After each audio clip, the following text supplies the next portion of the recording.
एक एक निवेदन है, छोटा ही सा है, ये पढ़ के आपको सुनाता हूँ।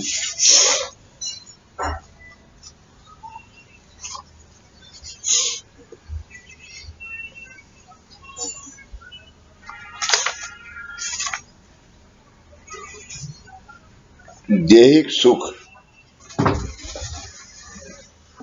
ये दादा का है। देहिक सुख यानी ऐहिक प्राप्ति करने के लिए हम इस प्राप्त जीवन में दिन रात मेहनत करते रहते हैं। फाइनेंशियल हमको सुख मिले और करते रहते हैं, लेकिन उस वक्त हमारी आत्मा अंदर से रोती रहती है। लेकिन उस वक्त हमारी आत्मा अंदर से रोती रहती है। वह कहती है, तुम्हें ये देह प्राप्त होने का कारण मैं आत्मा हूँ। ये देह प्राप्त होने का कारण मैं आत्मा हूँ। जन्म को आने के बाद आसपास के विषयों का ज्ञान तुम्हें हुआ। जन्म को आने के बाद आसपास के विषयों का ज्ञान तुम्हें हुआ। उन विषयों की प्राप्ति करने के लिए तुम दिन रात मेहनत कर रहे हो। तो जो कुछ तुम पाना चाहते हो, ये मेरे बच्चे की शादी, बच्चा शादी, ये सब चाहना चाहते हो, तुम दिन रात मेहनत कर रहे हो। लेकिन जिसकी वजह से ये सब ज्ञान तुम्हें मिला, उस महात्मा के लिए तुम कुछ नहीं कर रहे हो। जिसके लिए तुम्हें ये ज्ञान मिला, उस आत्मा के लिए तुम कुछ नहीं कर रहे हो। जन्म प्राप्त होने के बाद हमें जिन विषयों का ज्ञान हुआ, जन्म प्राप्त होने के बाद हमें जिन विषयों का ज्ञान हुआ, उसका अनुभव लेने के लिए आत्मा हमें मना नहीं करती। आत्मा हमें मना नहीं करती, लेकिन वो उपभोग लेते समय हमें आत्मा की जरूरतें भूलनी नहीं चाहिए। आत्मा की जरूरतें क्या है?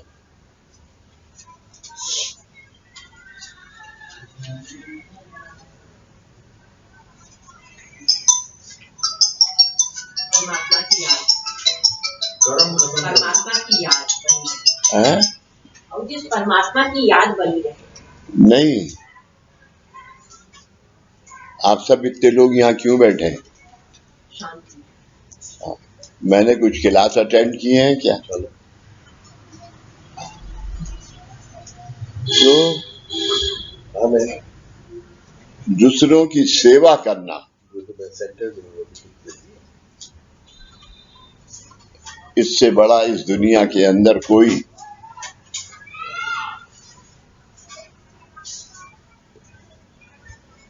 उपकार नहीं है।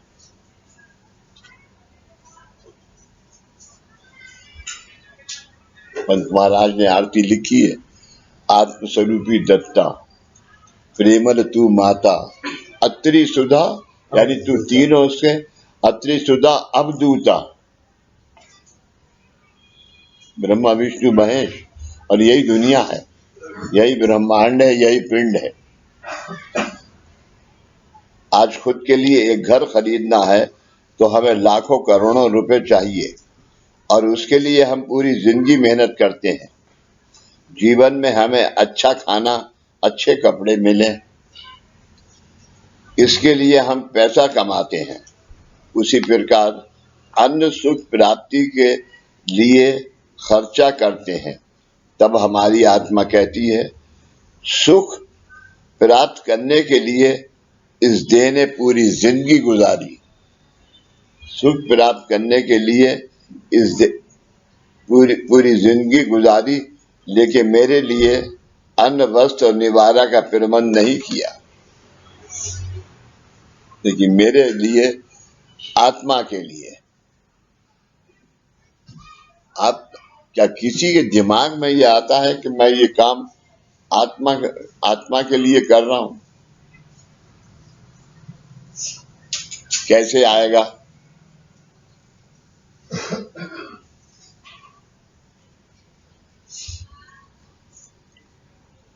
आप लोगों से मैं कहता हूं कि मुझे हर महीने अपनी सैलरी का 1%, 1.25% मुझे मेरे ट्रस्ट में दे दो।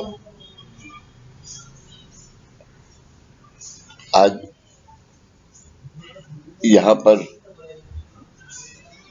एक होम्योपैथिक डॉक्टर और एक एलोपैथिक डॉक्टर दोनों, और इस वक्त 72 बच्चे हो गए इस साल। 72 बच्चे, उन 72 बच्चों का एक वक्त का नाश्ता, कम से कम केला और एक गिलास दूध, और उस नाश्ते के अलावा अरे रहनी कुर्सी ले लो, और उसके और उस और उसके अलावा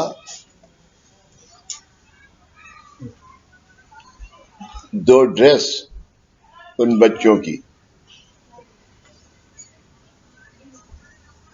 हर साल। वो बच्चे चले जाते हैं,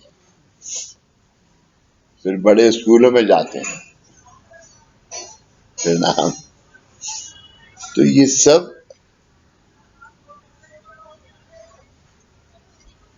लेकिन एक आपको यकीन दिलाना चाहता हूं कि अगर आप यहाँ 100 रुपए डोनेट करते हो तो 100 रुपए में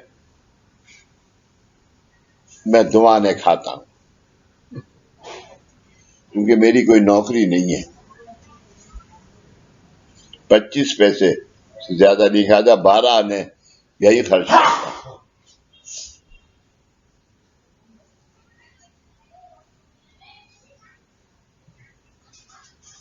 जब कारपेट बनवाए थे ठंड की वजह से तो शायद 4 लाख में, वही तो रहने दो, अभी और भी लेते। हाँ ये 3-4 लाख में बने थे कारपेट।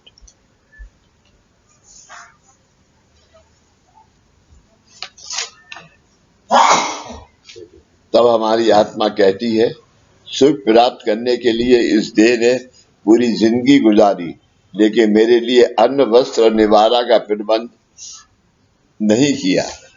अब आत्मा का अन्न वस्त्र और निवारा क्या है?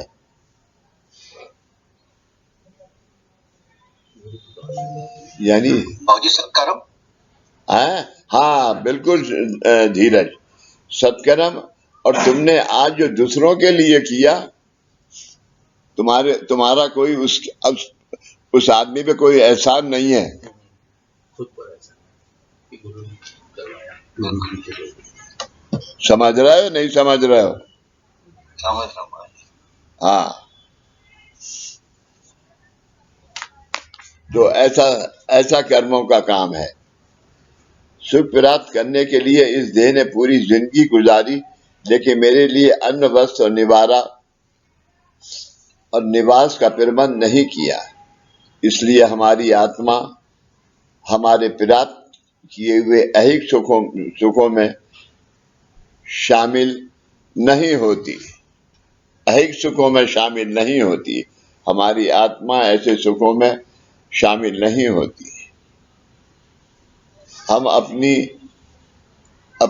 मर्जी से कर रहे हैं ये, लेकिन वो आत्मा शामिल नहीं होती।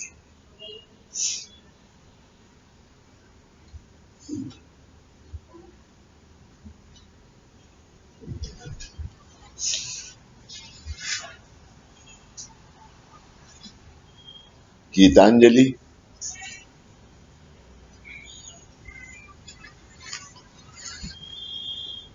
मेरे लिए, मेरे पास एक बड़ा जबरदस्त सबूत है। दिलीप सिंह तोमर,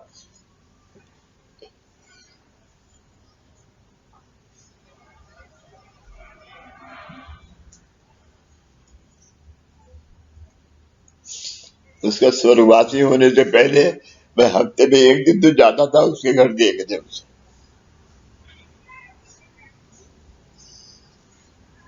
और इतनी सेवा करता था यहां आने के बाद कि कुछ हद नहीं।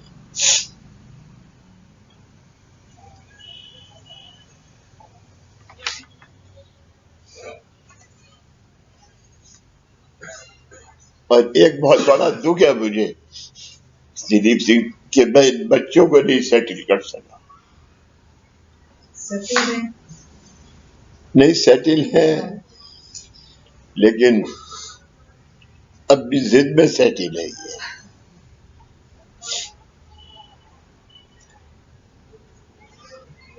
इनके माता पिता दोनों मेरे पैर छूते थे कि किसी सूरत से 2-2 घंटे इनके कमरे में बैठ के इन्हें समझाता। ये शिकायत नहीं है, ये इन बच्चों की शिकायत नहीं है, लेकिन जिस कर्म से इन्होंने ऐसा किया वो इनके साथ नहीं जाएगा।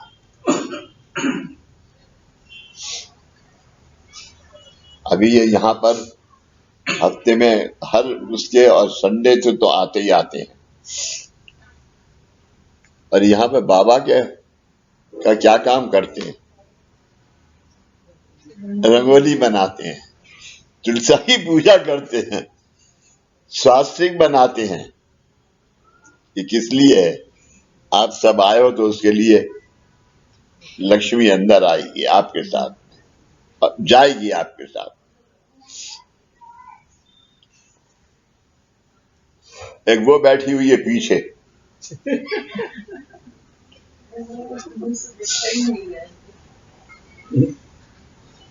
इसको मैं बॉम्बे से पकड़ के लाया था, और इसकी माँ ने मेरे साथ में कितना बुरा बर्ताव किया है कि मैं कह नहीं सकता।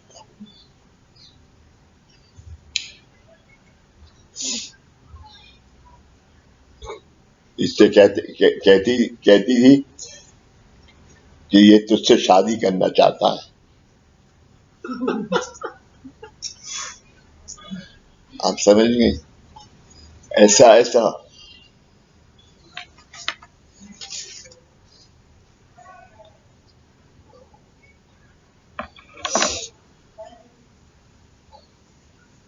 ये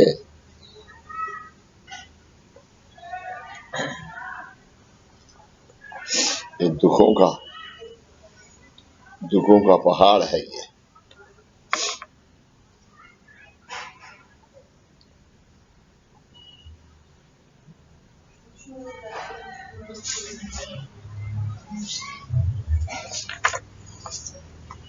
आए थे जन्म को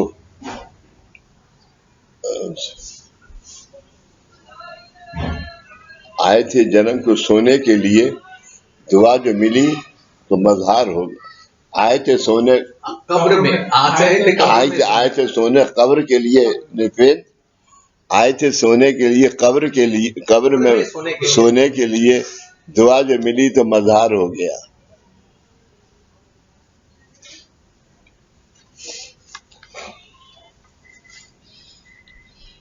ऐहिक सुखों में शामिल नहीं होती, और इसलिए हम हमारे जीवन में शांति एवं संतोष का अनुभव नहीं कर पाते।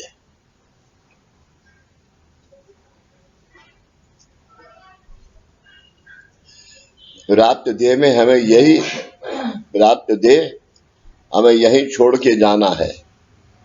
उसके लिए और अन्य सुखों के लिए हम इतनी मेहनत करते हैं, जो यही छोड़ के जाना है उसके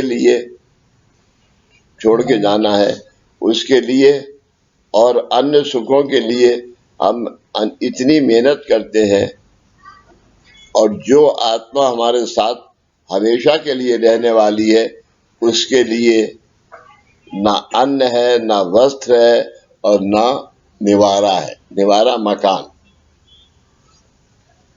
ये जिंदगी अगर ऐसे ही गुजर गई तो अगले जन्म में हमारी आत्मा हमारे देह के लिए अन्न वस्त्र निवारा कैसे देगी? देह के लिए देह के लिए अन्न वस्त्र और निवारा कैसे देगी?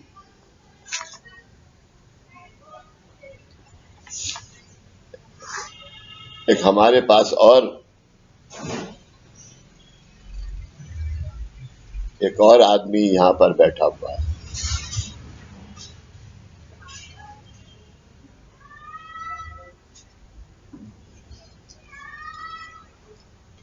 इसका नाम बहल है।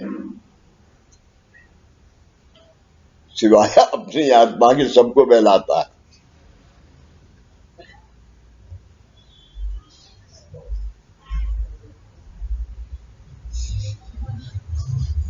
निष्पेद, मैंने तुम्हें कल कुछ शेर सुनाया था ना, उसमें ये शामिल है। ना हो सका इसको अपने कद का अंदाज, ना हो सका इसको अपने कद का अंदाज, वो आसमां था मगर झुक के चलता था।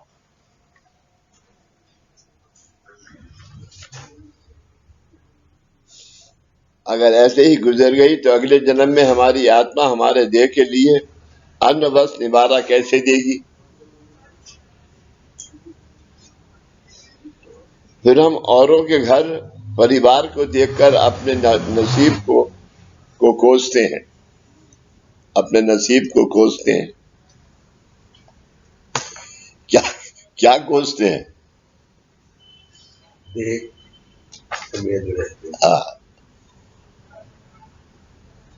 कि हमारे एक गुरु बंधु को चंदा जैसी बीवी दिए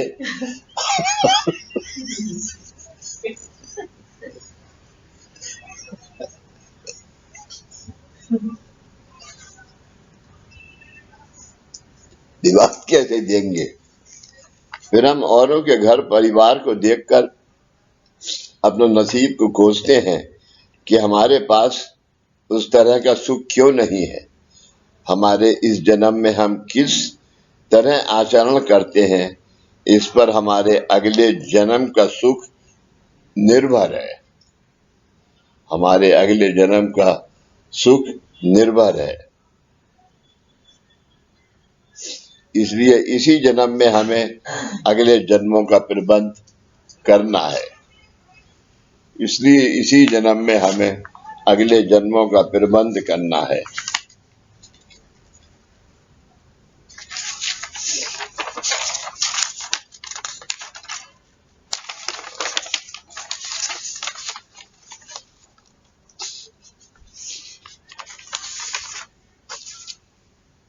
योगेश दादा एक बात कहा करते थे सेमिनार में कि तुम अपनी मर्सिडीज गाड़ी में आ रहे हो, उधर से दो आदमी इसी सेमिनार अटेंड करने के लिए आ रहे हैं, लेकिन तुम देख के पहले तो ये सोचते नहीं कि ये बेचारे पैदल जा रहे हैं, इन्हें अपनी गाड़ी में बैठा लें, ये भी तो गुरु बंधु हैं।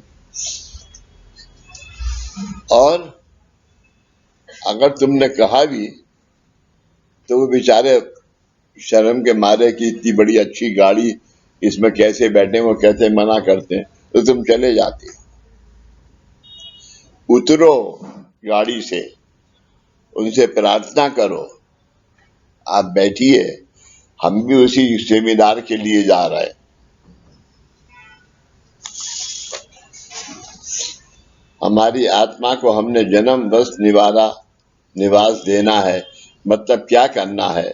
आत्मा का अन्न मतलब हमारी नित्य उपासना यानी ओमकार साधना है।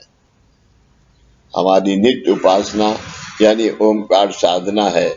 जिस प्रकार देह को हर रोज अन्न की जरूरत होती है, जिस प्रकार देह को हर रोज अन्न की जरूरत होती है, उसी प्रकार वंदनीय दादाजी ने दी हुई दैनंदिन ओमकार साधना, ये हमारी आत्मा का अन्न है। इसलिए संडे को ओमकार साधना जरूर करो।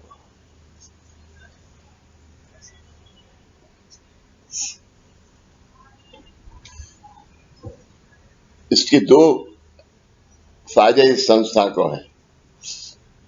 आप 11 रुपए का बीड़ा रखते हो, वो बीड़ा का पैसा जो है जोगिंदर, वो ब्रांड स्कूल को पैसा गया? एक तो भेजो उसे, निकालेंगे अभी। हाँ निकालूंगा मैं, अभी दे दूंगा। तो वो पैसा वहां जाना चाहिए ऐसे लोगों को।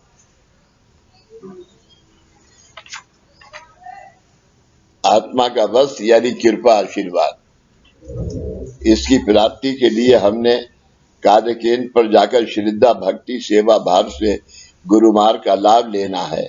आत्मा का निवास दो प्रकार का होता है, ये सुनो। आत्मा का निवास दो प्रकार का होता है, देह का निवास यानी अच्छा घर, देह का निवास यानी अच्छा घर लेना तो जीवन भर मेहनत करनी पड़ती है।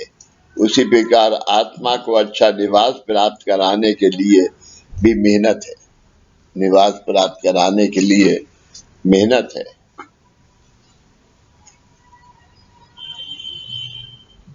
आज क्या मेहनत है वो? समादार साहब, निरपेंद्र। डेली साधना, सेवा, सबसे पहले सेवा। सेवा, लीला बोल रही है, लीना पूनम पूनम माहे, है, पूनम बाबूजी, पूनम माहे। पूनम महे बोल रही है। अच्छा, हाँ जी बाबूजी। कै साल से तूने बाबा के वस्त्र नहीं दिए? हाँ जरूर बाबूजी, अब जल्दी से। नहीं दिए हैं ना? हाँ जी बाबूजी। देख यहाँ कैसे पकड़ होती है। अब बताओ आप कब? लेकिन मुझे ये बात मैंने तूने बता दिया कि तू अगर ये कहती कि लीना तो मैं लीना ही को पकड़ता, क्योंकि इसने भी नहीं दिए। मैंने भी नहीं दिए बाबूजी। हाँ,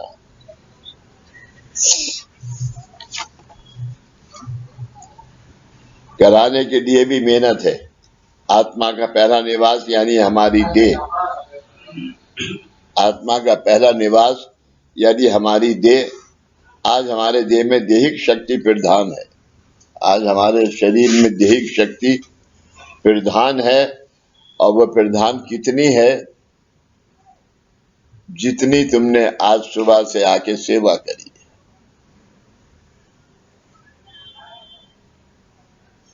आज जब साधना कर रहे थे तो ऊदी दी थी ना,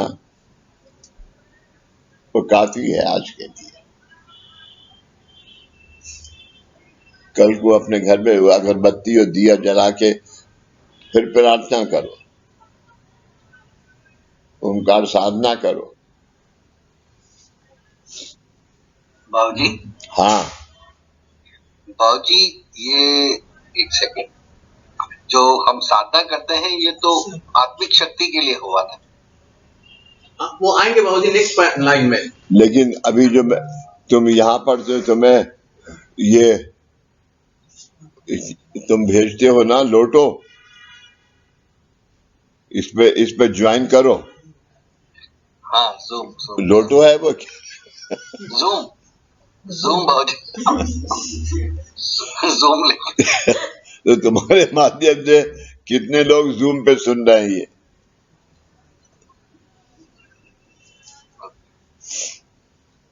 कम से कम एक दिन पहले तुम्हारा ये मैसेज आ जाता है और उसकी वो मेरे पास भी आता है।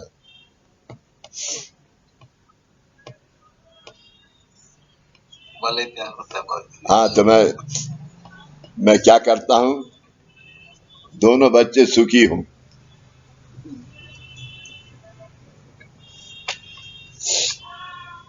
अपने अपनी देह का निवास करके आत्मिक शक्ति को प्रदान करना है, आत्मिक शक्ति को प्रदान करना है।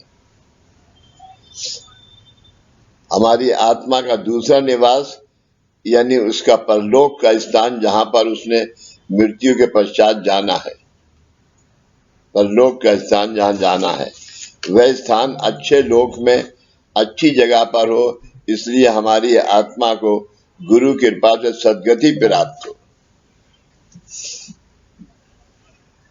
ये सद्गति प्राप्त कब होगी? जब लीना से सुबह से शाम तक झूठ बोलेगा। काया वाचा मन एक रूप करके सेवा। इस प्रकार का आचरण प्राप्त जन्म में, इस प्रकार का आचरण प्राप्त जन्म में हमें करना है। ये प्राप्त करना यानी आत्मा को अच्छा निवास प्राप्त कराना है। आत्मा को अच्छा निवास प्राप्त कराना है।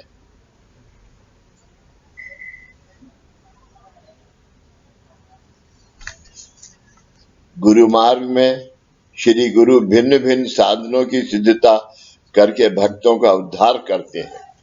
भिन्न भिन्न साधनों की सिद्धता करके। धीरज और योगेश, इस मार्ग में सबसे अच्छी बात क्या है?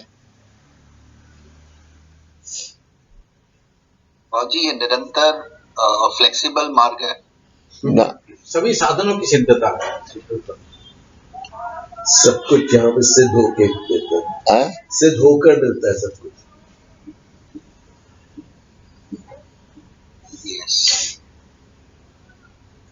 बाबा कौन है? दादा कौन है? बाबूजी ओमकार शक्ति।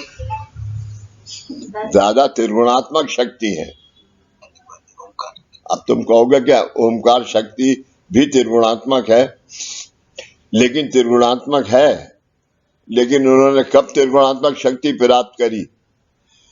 जब पूरे मार्ग की हर चीज को उन्होंने सिद्ध कर दिया।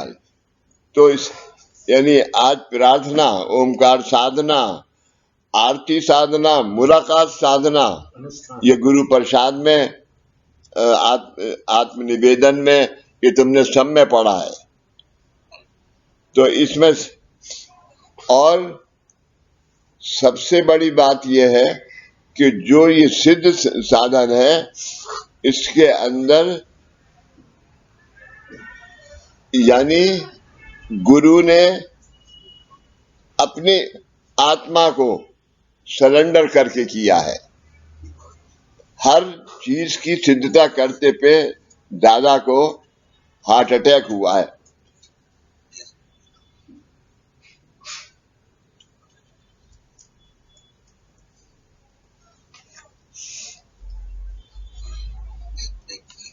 हमें कृपा आशीर्वाद देते हैं ताकि हमारी आत्मा को अन्न वस्त्र निवास प्राप्त हो।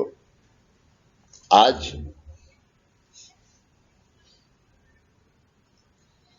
आप सबके लिए निवास क्या है?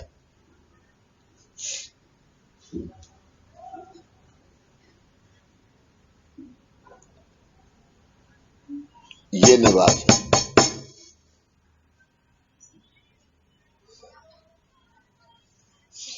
इससे तुम्हारा निवास है, तुम्हारे निवास से ये नहीं है।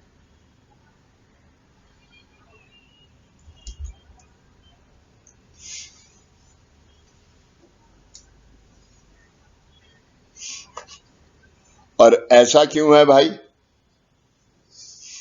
ये निवास है तो ऐसा क्यों है योगेश? बाबूजी शक्तिपीठ नहीं, वो है, लेकिन शक्तिपीठ आज यहाँ पर जितने लोग बैठे हैं उसमें कितने लोग गए? नहीं बाबूजी प्रतिमा स्वरूप शक्तिपीठ का उन सबके पास है प्रतिमा है। प्रतिमा है, हम बाबा के ये निवास क्यों है? लेकिन बाबा के हाँ, अभी जो काम बाबा कर सकते हैं क्या तुम कर सकते हो या मैं कर सकता हूं?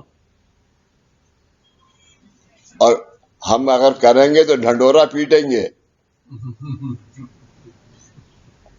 और बाबा करेंगे तो तुम्हें पता भी नहीं चलता। बाबूजी आपने किया अभी है? अभी इसी मुलाकात में आपने भी किया है, वो भी जाना है। अच्छा, चलो शुक्रिया, आपका शुक्रिया। मुलाकात के बाद हाँ, वैसे लीना, शेयर करो। हाँ, ये तेरी बगल में बैठ के जब हंसता है तो बहुत अच्छा लगता है। अलग से नहीं लगता। परमात्मा ने अभी तक इसे 32 दांत सलामत रखे हैं। लेकिन बाबूजी उन्होंने सही कहा, आप कर सकते हैं इस बात को। अच्छा, क्योंकि आपका तार जो है खुदा से जुड़ा हुआ है। आएगी पैर छू नहीं, में मैं आपका पैर छूता हूँ। और जो आपने वो बात कही थी ना कि ऐसा क्यों है, तो एक पंत महाराज जी की मुझे आरती याद आ गई कि नहीं, काहे अब वो रह पुण्य दो, में केले न वो केले अवधूत में हेरा। हमें लगता है कि श्री गुरु ने अनेक परिश्रमों से जो साधन सिद्ध किए हैं वे हम भक्तों को ज्यादा से ज्यादा ऐहिक सुख मिले, मॉनिटरी गेन मिले और हमारी सभी दैहिक जरूरतें पूरी हों, इसलिए है। गुरु मार्ग के प्रति हमारा ये जो विचार है, इससे बड़ा अज्ञान, इससे बड़ी गलती करी थी दूसरा कोई नहीं है। जीवन में इच्छा के अनुसार छोटी छोटी चीजें प्राप्त होने पर एक भक्त बंदी दादाजी से हमेशा कहता था, मेरे जीवन में यह हुआ आपकी दुआ है, बाबा की दुआ है। तब बंदी दादाजी ने कहा, ये छोटी छोटी चीजें जो तुझे मिल रही हैं वे बाबा की दुआ का साइड इफेक्ट है। अभी तो तुम लोगों को दुआ दी ही नहीं है।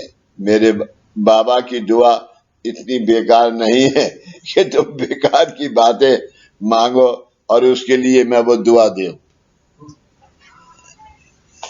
बेकार की बातें मांगो और उसके लिए मैं दुआ दूं।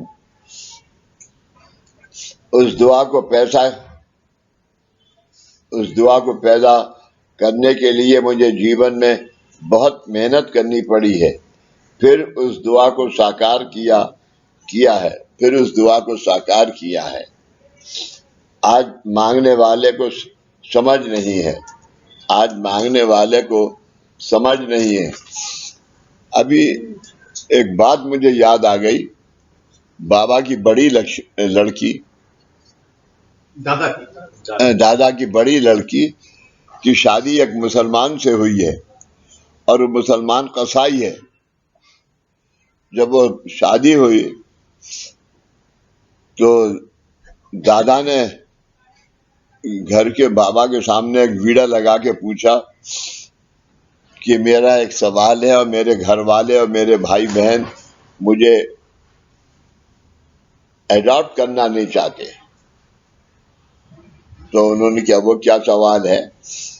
तो उन्होंने कहा कि वो अनवर भाई से मेरी बड़ी लड़की शादी करना चाहती है, वो कसाई है और मैं भी नहीं चाहता क्योंकि हम कामकुज ब्राह्मण हैं। तो बाबा ने कहा, अच्छा कामकुज ब्राह्मण, इससे बड़ी तो कोई कौम इस दुनिया में है ही नहीं। तो तुम एक काम करो,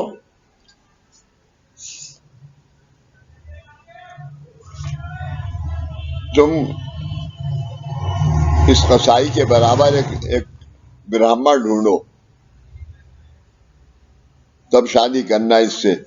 और इसके बाद जब वो मिल जाएगा, मुझे अच्छा लगेगा तो मैं आऊंगा, नहीं तो नहीं आऊंगा। दादा फौरन गिर पड़े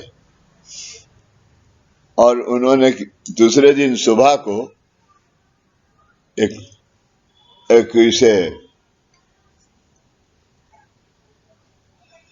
इसे जो शादी कराते हैं ना, काजी को बुलाया और उसकी शादी कर दी। जैसे ही दादा ने शादी करके दादा ऊपर जा रहे थे तो बाबा ने क्या कि ये छोड़ो, पंढरपुर जाओ, विठोबा से माफी मांगोगे। तुम्हारे दिमाग में ये आया कि तुम्हारी भी कोई जात है। तो पंढरपुर गए। वो आरती है ना, पंडरी,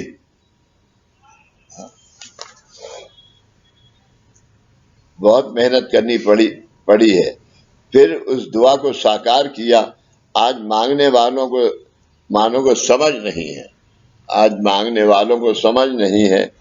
उसकी बेकार की बातों के लिए मैं वह दुआ कैसे दूं? उसकी बेकार की बातों के लिए मैं दुआ कैसे दूं?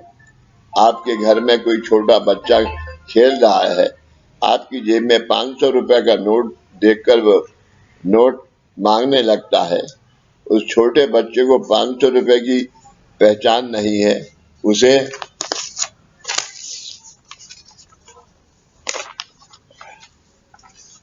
सिर्फ उस नोट की आवाज पसंद है, उसे उस नोट की आवाज पसंद है। नोट की आवाज क्या होती है?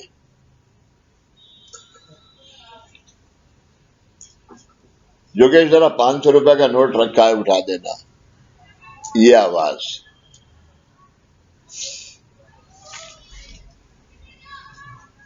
वह कागज समझकर नोट को फाड़ देगा, इसलिए आप उसे कागज पकड़ाते हैं। जब बच्चा बड़ा होता है तब उसे पैसे की कीमत समझ आती है और तब आप उसे 500 रुपए की नोट देते हैं। उसी प्रकार आप सभी को दुआ देनी है, इस प्रकार आप सभी को दुआ देनी है। धीरज और योगेश, ये जो हम लड़कियों को संवेदना देते हैं, ये क्या है?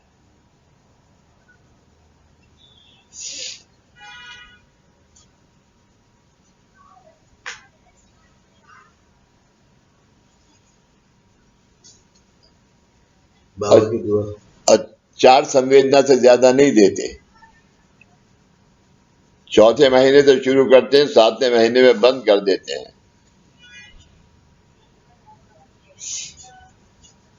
बाबूजी, बच्चे का और माँ का क्या बोलते हैं उसको, ऋणानुबंध जोड़ना दूसरा और है। ऋणानुबंध जोड़ने के अलावा दूसरा और है। बाबा के साथ जोड़ना है? बाबा के साथ जोड़ना बच्चे को इस मार्ग से जोड़ना। बच्चे की आत्मा की पहचान करना, इस मार्ग की पहचान करना बच्चे की आत्मा। हाँ। अवस्था को सुख प्राप्ति कराना, ये हमारे लिए आपकी आत्मा अवस्था तक जाने के लिए प्रवेश द्वार है। आपकी आत्मा को जाने के लिए प्रवेश द्वार है। हमने आपको ऐहिक सुख दिया, मतलब यही गुरु मार्ग है, ऐसा इसका मतलब नहीं है। हमने आपको ऐहिक सुख दिया, ये ऐसा मार्ग नहीं है। आपको जीवन का ज्ञान करा के हमने आपको जीवन का ज्ञान करा के हमने आप में एक रूप होना है, ये गुरु मार्ग है। हमें आप में एक रूप होना है, ये जीवन का ज्ञान है, ये गुरु मार्ग है। अब आपको ये प्रश्न होगा कि अगर हमने अभी तक आपको असली दुआ दी ही नहीं, फिर भी आपको आनंद का संतोष का अनुभव क्यों हो रहा है? आपको आनंद का अनुभव क्यों हो रहा है? इसका कारण इस प्रकार है। इसका कारण ये जरूर सुन लो। इसका कारण इस प्रकार है, गुरु मार्ग में आने से पहले आप दिन रात ऐहिक सुखों के लिए मेहनत कर रहे थे, लेकिन अब आपकी आत्मा रो रही है।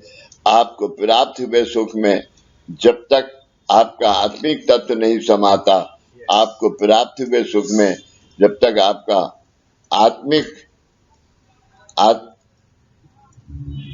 सुख नहीं समाता, तब तक प्राप्त हुए सुख द्वारा आपको आनंद एवं संतोष की प्राप्ति नहीं हो सकती। संतोष की प्राप्ति नहीं हो सकती। अब यहाँ पर आने के बाद आपको कृपा आशीर्वाद दिया गया अब यहाँ आने के बाद आपको कृपा आशीर्वाद दिया गया जिससे आपके ऐहिक विकास का आरंभ हो गया, जिससे आपके ऐहिक विकास का आरंभ हो गया। आपके जीवन में दैहिक शक्ति प्रधान थी, आपके जीवन में दैहिक शक्ति प्रधान थी। आपको कृपा आशीर्वाद दिया, मतलब आप में गुरु शक्ति प्रवाहित की, गुरु शक्ति प्रवाहित की। गुरु शक्ति के कारण आपकी देह में आत्मिक शक्ति बढ़ने लगी, आपके देह में आत्मिक शक्ति बढ़ने लगी। तब आपकी आत्मा को यह ज्ञान हुआ कि यहीं पर उसे उसका अन्न वस्त्र निवास प्राप्त होगा, अन्न वस्त्र निवास प्राप्त होगा। और आपकी आत्मा आपके दैहिक सुखों में समाने लगी, आपकी आत्मा आपके दैहिक सुखों में समाने लगी। तब आपकी आत्मा को यह ज्ञान हुआ कि यहीं पर उसे उसका अन्न वस्त्र निवास प्राप्त होगा और आपकी आत्मा आपके ऐहिक सुखों में समाने लगी। इसलिए आज जो भी इस गुरु मार्ग का लाभ लेते हैं उन्हें सुख, शांति, संतोष का अनुभव होने लगता है। हर एक को मिलने वाला सुख उसके कर्म के हिसाब से होता है, मिलने वाला सुख उसके कर्म से हिसाब से होता है। कर्म में अगर सुख नहीं है फिर भी इस गुरु मार्ग में सुख देने की ताकत है, इस मार्ग में सुख देने की ताकत है। लेकिन गुरु मार्ग का प्रधान कार्य है आत्मा को अन्न वस्त्र निवारा प्राप्त कराना, ताकि आपके इस जन्म का और अगले जन्म और अगले अनेक जन्मों का प्रबंध आपको प्राप्त हो।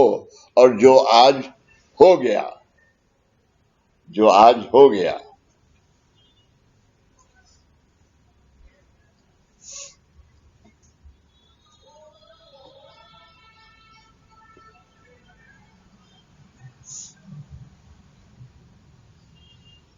Any question? दीदी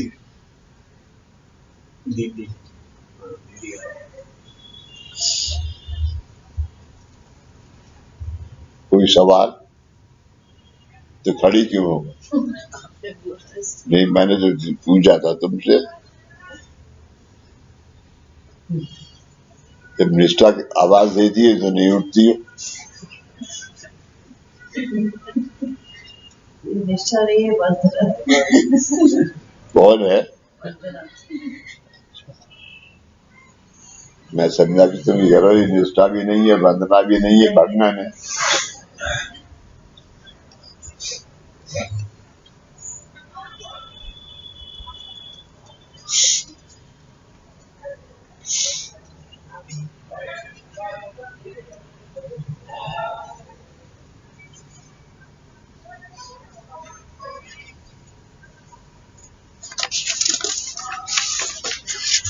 बाबूजी, हाँ बोल। बाबूजी, पिछले इतवार को साधना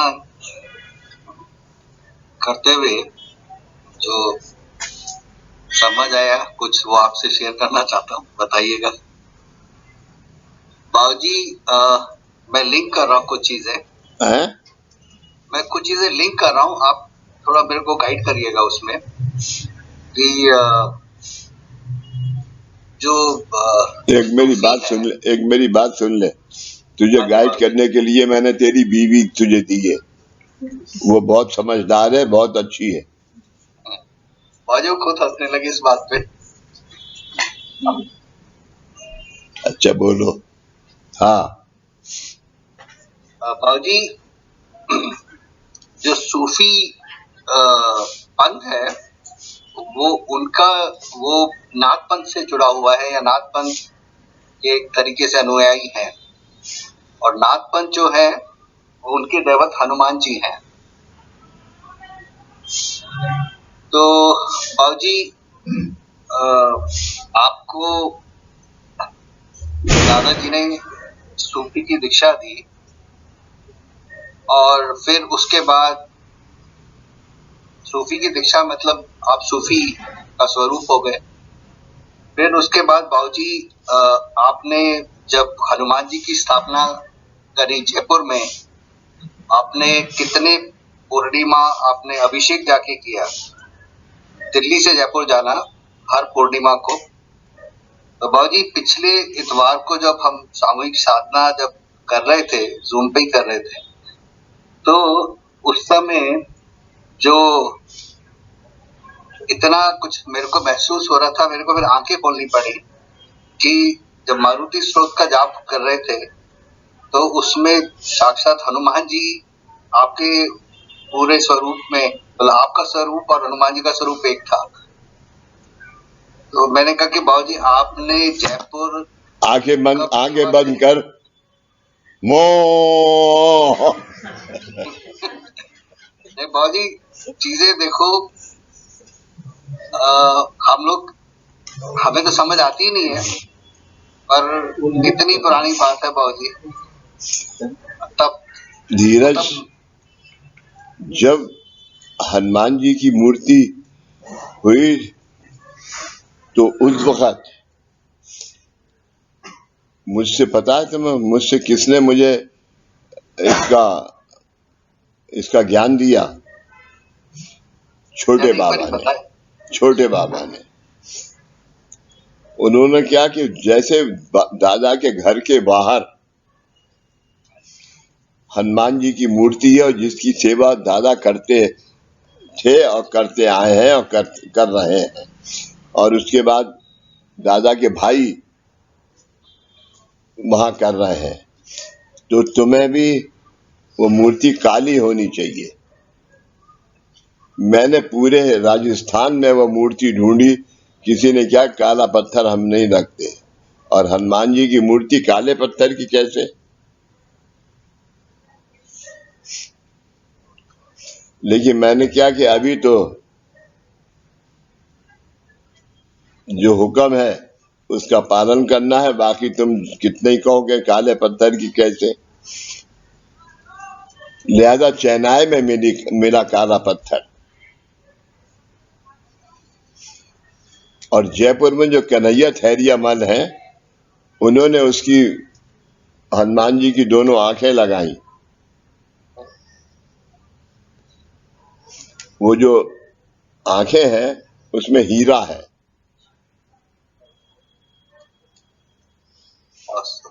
और वो पुतली उन्होंने बनाई। कन्हैया की तो बेचारी की डेथ हो गई, लेकिन जब वो था यहाँ पर तो उसने ये बना के गया, ये उसकी देन है। तो तुम ही नहीं, हर आदमी आज उस हनुमान जी की पूजा करता है, क्योंकि गोरक्षनाथ जी का जब फोटो लेके आए तो वहां पर मुझे वहां के पुजारियों ने कहा कि गोरक्षनाथ जी का क्या जो वो बना फोटो लगा रहे हो तुम, लेकिन उनके दैवत हनुमान जी हैं, तो दैवत को जरूर रखना चाहिए।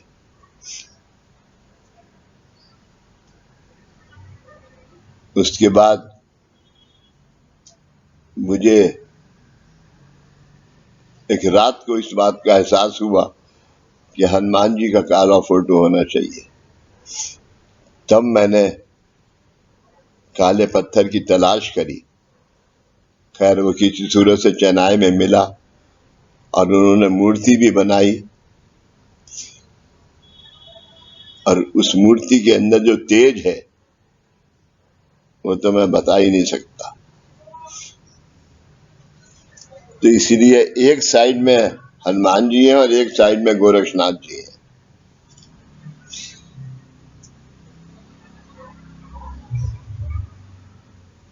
और तुम्हें बताऊं मैं, आदित्यनाथ जो चीफ मिनिस्टर है हिंदुस्तान यूपी के, आदित्यनाथ ये अडॉप्ट किए हुए चाइल्ड हैं।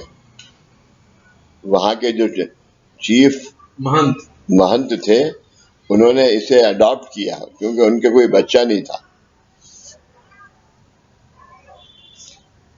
तो उन महंत साहब ने मुझसे कहा कि तुम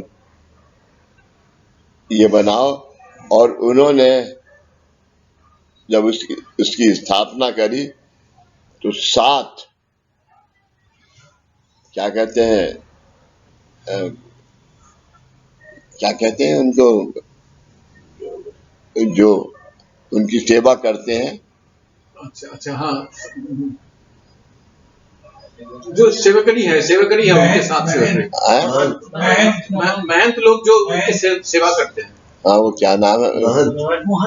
महंत नहीं, खैर एक बहुत अच्छा उनका नाम है कि वहां से 7 तो मैं गया और 7 आदमियों को बुला के लाया। आने जाने का खर्चा, रहने का, और उनको उनके वस्त्र को जयपुर में रंगवाया।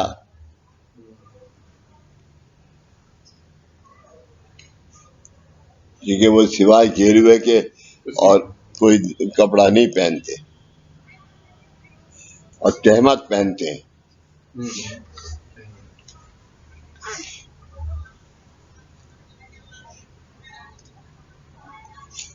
और गोरक्षनाथ जी कौन है?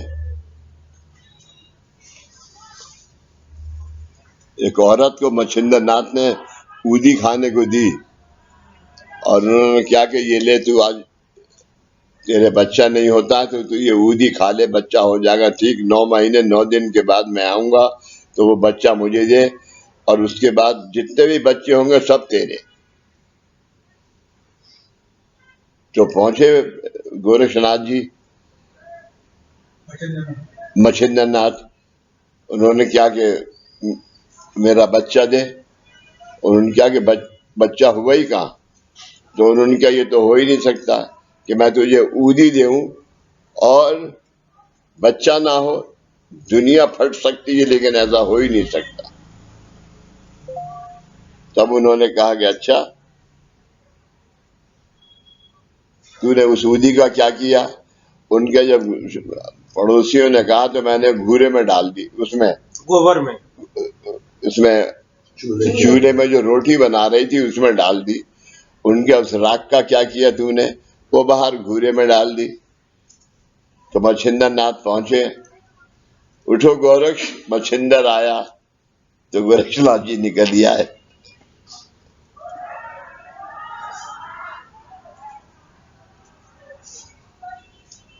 ये नाथ के ग्रंथ में है ये बात।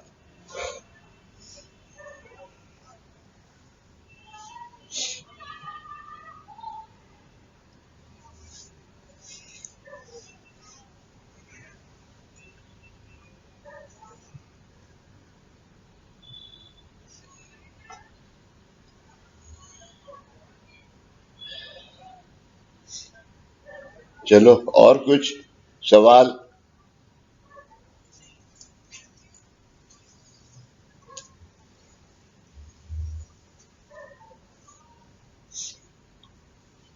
समाधान, तुम्हारा समाधान हुआ? हो नहीं सकता भाई, है? हो नहीं सकता।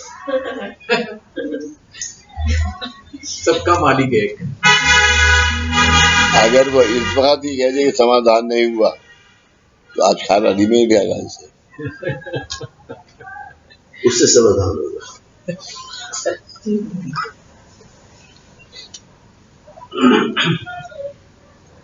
चलो भाई,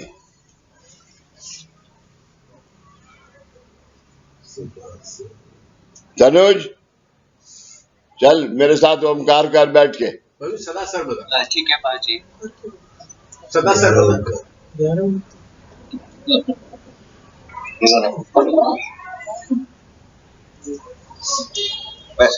चल हाथ जोड़। सदा सर्वदा योग तुझा गढ़ावा, तुझे कारुणी देव माजा पढ़ावा।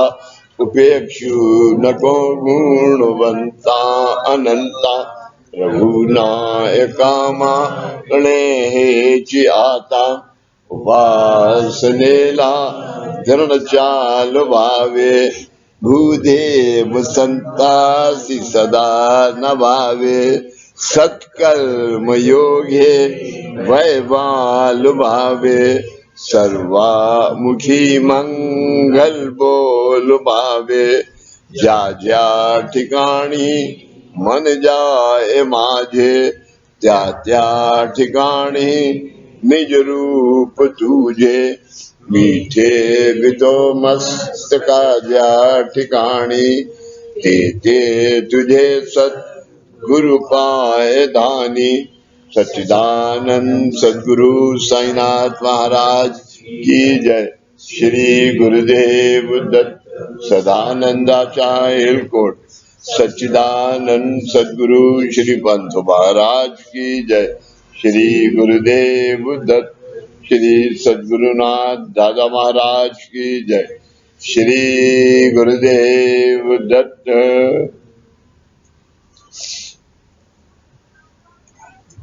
चलो तनुज 11 ओमकार करो, सीधा हाथ हृदय पे रखो।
सदा सर्वदा योग तुझा गणावा, तुझे कारणी देव माझा पळावा.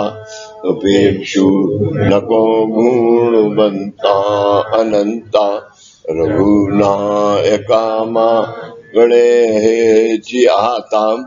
उपासनेला दृढ चाल भावे, भूदेव संतासी सदा नभावे.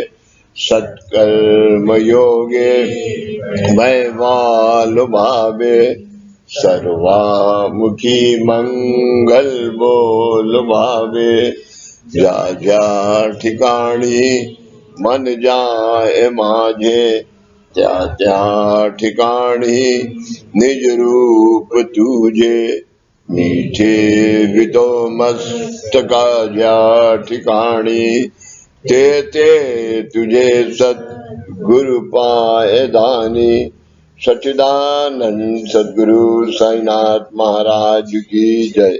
श्री गुरुदेव दत्त सदानंदाचार्य कोट सच्चिदानंद सद्गुरु श्री पंत महाराज की जय। श्री गुरुदेव दत्त श्री सद्गुरुनाथ दादा महाराज की जय। श्री गुरुदेव दत्त।